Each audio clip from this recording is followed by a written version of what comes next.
Partai Golkar akhirnya menunjuk Jusuf Hamka atau dikenal dengan nama Baba Alun untuk mendampingi Kaisang di Pilgub DKI Jakarta.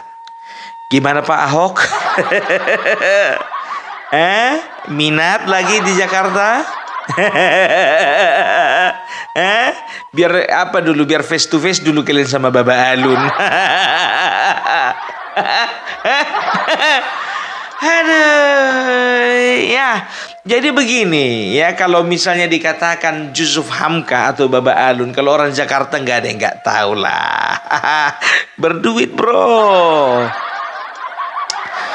Iya, tapi bukan masalah berduitnya itu, bukan ya. Ini adalah salah satu sosok yang menarik untuk kita bahas. Karena apa?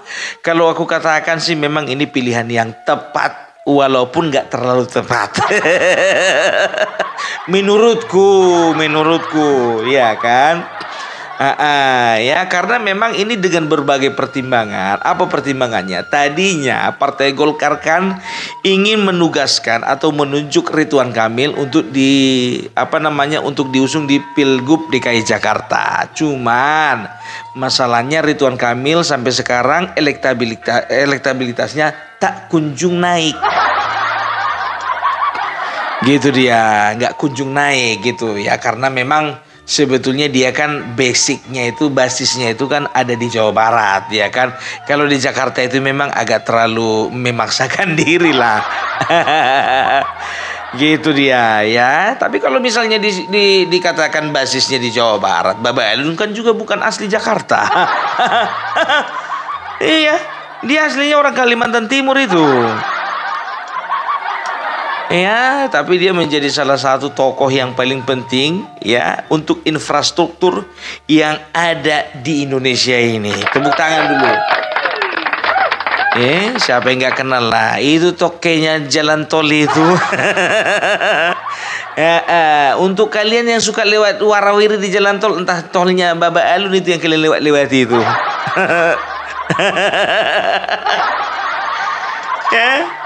Ya itu dia. Ada satu sisi kalau aku ada setuju ada tidak setujunya.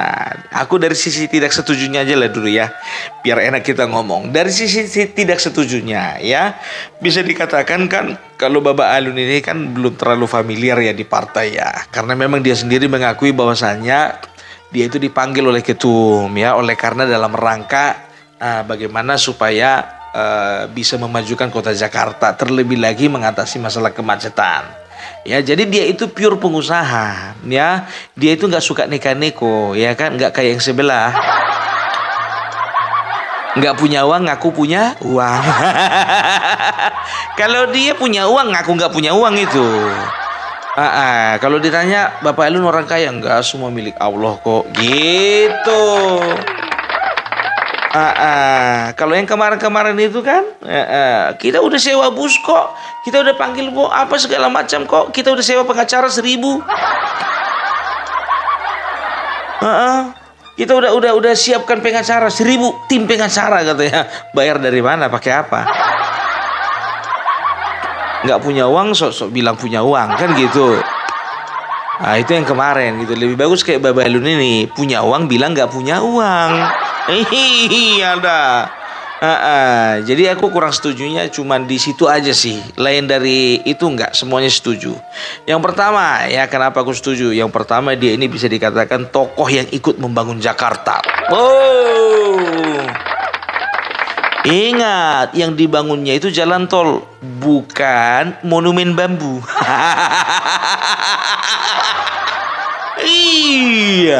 Iya kan? Bukan monumen bambu itu ya.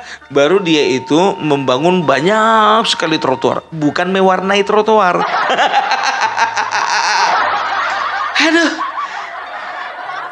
Udah bisa kita kita perbandingkan kan? Mana the real king-nya gitu loh, the real masternya siapa gitu loh. Gitu. Ya, dia bangun jalan tol itu pakai uang sendiri. Yang sebelah kan bangun monumen bambu bukan pakai uangnya. Udah bentuknya nggak tak apa-apa aja, bukan pakai uang dia pula. Ya kan, itu yang pertama. Baru yang kedua, ya, dia ini bisa dikatakan selain berjasa terhadap infrastruktur atau pembangunan di Jakarta, beliau ini tidak bersentuhan langsung sebelumnya itu dengan partai politik, atau bisa dikatakan tidak bersentuhan langsung dengan kepentingan politik. Ya, kalau ibarat baby masih suci lah. Karena apa? Kalau dibilang dia terlalu disetir atau dipengaruhi, enggak, dia punya uang. Untuk apa? Kan begitu. Mau bikin partai berapa? Bikin 10 partai sanggup, banyak uangnya itu. Cuman mungkin makin tua, ya kan, dia cuma satu moto hidupnya, ingin jadi manfaat, itu aja ya.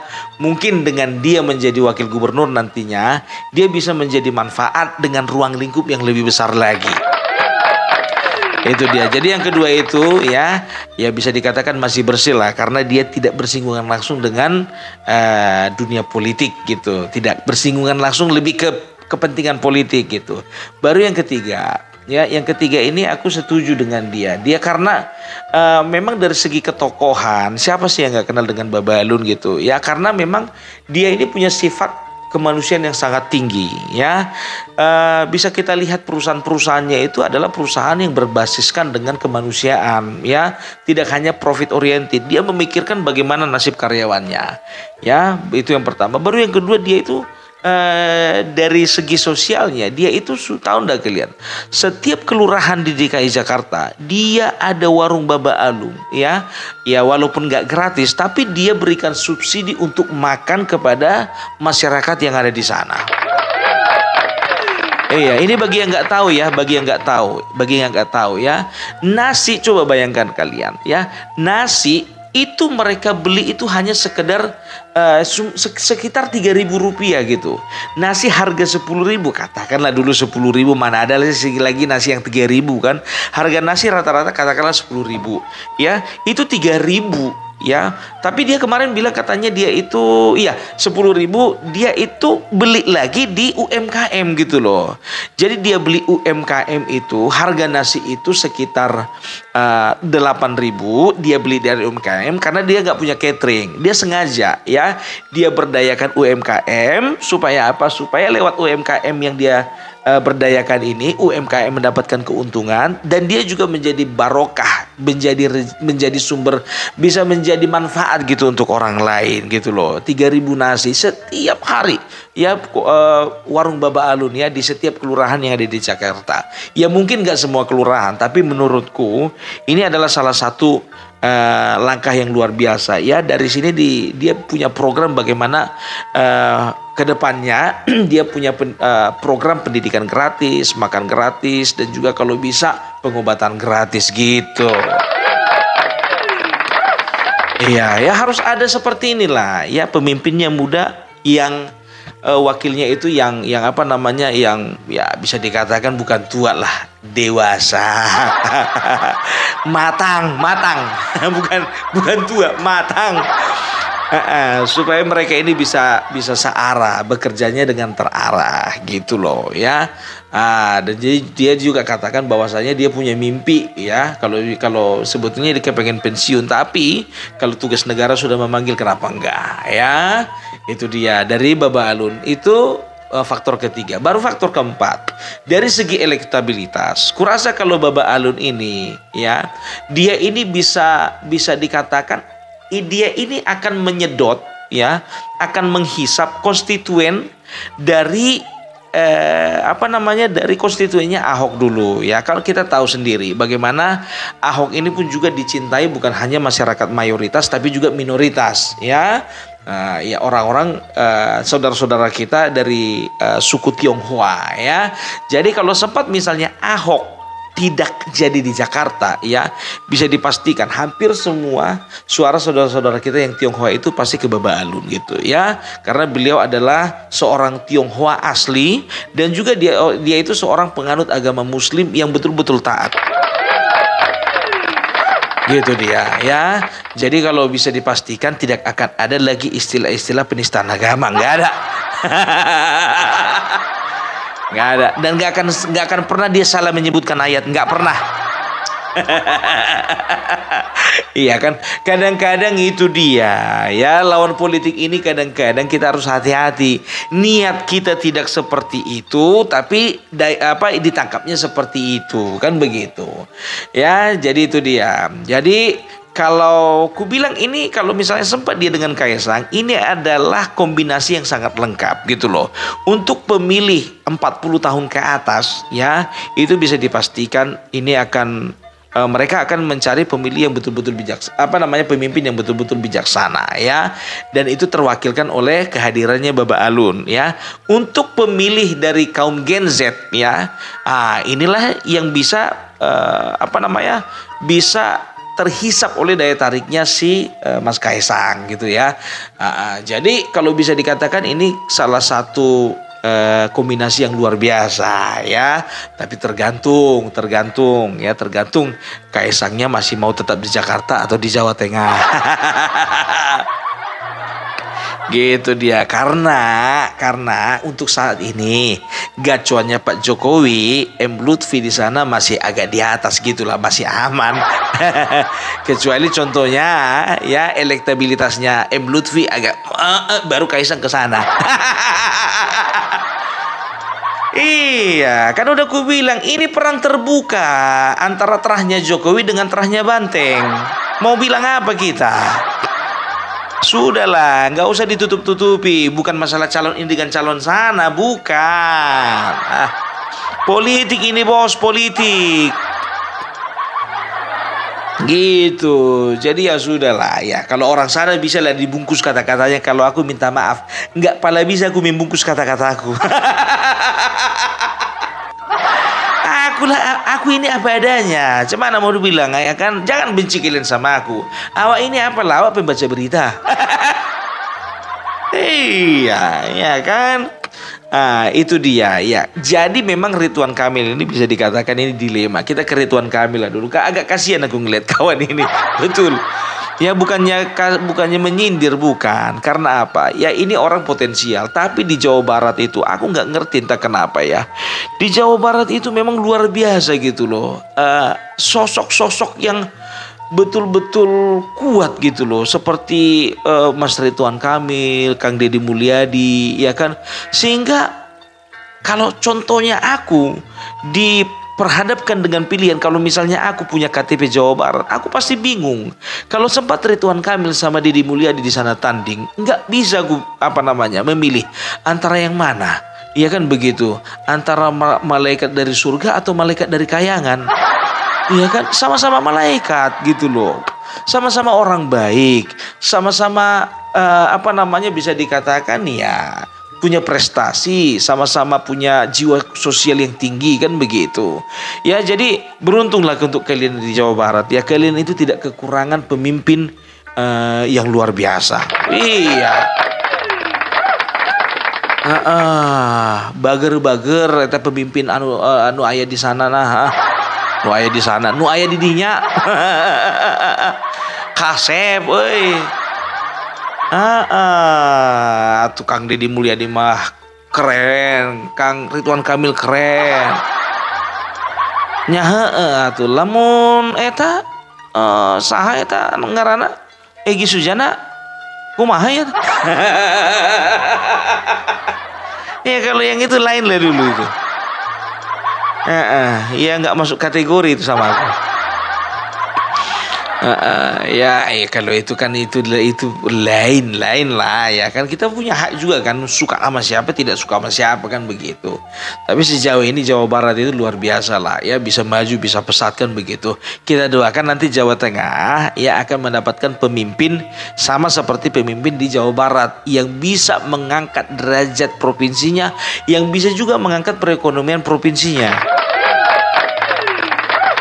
Karena saat ini Jawa Tengah ya itu sedang diperhadapkan dengan pilihan yang masih samar-samar. Iya dong. Karena apa? Jujur saja, ya kan, apa sih peninggalan yang sudah ditinggalkan oleh gubernur sebelumnya? Sedangkan gubernurnya sebelumnya juga mengatakan aku ini gagal. Belum bisa meningkatkan perekonomian yang ada di Jawa Tengah. Aku ini kebanyakan nonton. Aduh. Iya, ya kan karena Jawa Tengah ini prospeknya bagus gitu, potensial. Nah, kalau aku bilang sebetulnya di Indonesia ini, ya ini penuh dengan provinsi-provinsi yang potensial. Maka dibutuhkan pemimpin yang potensial untuk memimpin gitu loh. Jangan yang asal-asalan, ya kan? Oh, nggak bisa bocah ingusan. Siapa yang ingusan? Itulah kalian, jangan terlalu nyinyir kalian ingusan, ujung-ujungnya jadi wapres.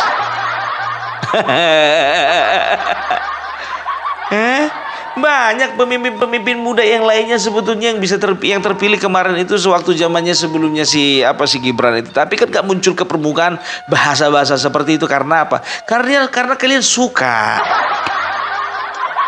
Gitu. Ini karena kan Mas Kaisang ini karena memang masih 29,99 tahun umurnya. Jadi udah gue bilang sama kalian, kematakan seseorang itu bukan dilihat dari umur, tapi bagaimana cara dia bersikap. Iya kan? Kok bijak kali Opung Parbela hari ini. Ya, itu dia. Ya, jadi kita nggak bisa prediksi apa yang terjadi di Jakarta ya. Mudah ya kalau untuk kota Jakarta sendiri jujur saja kawan-kawan di sana ya, kawan-kawan yang ada di sana itu mengharapkan sekali yang namanya Kaisang itu maju gitu. Ada mengharapkan Kaisang, ada mengharapkan Ahmad Saroni, ada juga mengharapkan Ahok, bagus semuanya. Ada pula satu cuman satu aja memang ada gerakan katanya. Yang penting bukan Anies. Iya. Serius netizen ini ya kan. Siapapun di Jakarta boleh lah, yang penting jangan lagi Anies. Aduh. Itu dia ya, tapi kita doakanlah supaya Jakarta itu juga sama ya, sama seperti bangsa kita ini mendapatkan pemimpin yang amanah. Demikian ini juga di DKI Jakarta. Karena apa? DKI Jakarta ini adalah provinsi yang paling seksi. Kan namanya kan bukan DKI Jakarta, bukan daerah khusus ibu kota lagi kan, daerah khusus Jakarta kan ya.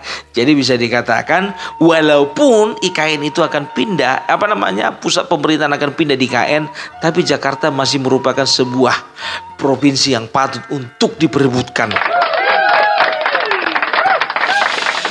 Gitu dia ya. Jadi kita lihat saja ya, kalau untuk Kang Emil ya, kalau memang nanti ya, ini bukannya bilang apa ya, Emil orang Golkar, Deddy Mulyadi itu orang Gerindra ya. Jadi kalau dipasangkan contohnya ya Gerindra sama Golkar di Jawa Barat, itu kurasa begini. Sekarang masalah kesepakatan saja. Siapa yang jadi pemimpin? Siapa jadi gubernurnya? Siapa jadi wakil? Aku rasa Kang Deddy jadi gubernur, Emil jadi wakil, mantap.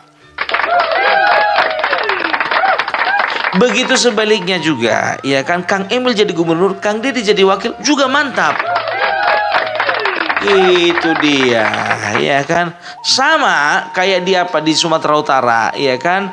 Mana tahu kan begitu? Ya kan, Bobby jadi gubernur, ya kan? Siapa lagi tuh? Nixon jadi wakil gubernur, mantap. Nixon jadi gubernur, Bobby jadi wakil gubernur, kayaknya kurang bisa itu. Agak kurang memungkinkan.